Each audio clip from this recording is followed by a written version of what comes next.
మహాత్మా గాంధీ అంటే మనకు వచ్చేది ఎప్పుడు గుర్తుంటుంది ఖద్దర్. ఖాదీ అంటే ఇమ్మీడియట్ గుర్తొస్తుంది. దానికి కారణం స్వదేశ ఉద్యమం. ఈ రాట్నమే దేశానికి ఆయుధమైంది, తిరుగుబాటు సాధనమైంది.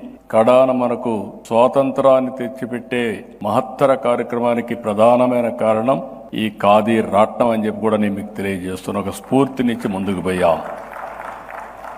ఆ మహనీయుడు మనకు నేర్పించింది సత్యం, అహింస, స్వదేశీ, గ్రామ స్వరాజ్యం. లాల్ బహదూర్ శాస్త్రి చాలా తక్కువ సమయం ఉన్నాడు కానీ జై కిసాన్, జై జవాన్ ఒక నినాదం. దేశాన్ని రక్షించుకోవాలి, తిండి పెట్టే రైతులను గుర్తుపెట్టుకోవాలని చెప్పిన ఏకైక వ్యక్తి లాల్ బహదూర్ శాస్త్రి గారు.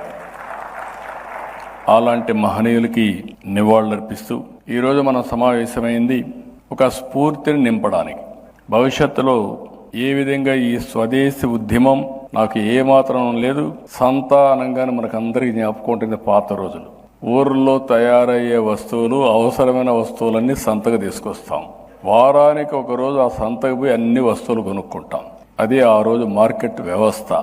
ఈరోజు నాకు కాజీ సంత గ్లోబల్ సంతగా ఇండియన్ ప్రోడక్ట్స్కి తయారవుతున్న దాంట్లో అనుమానమే లేదు.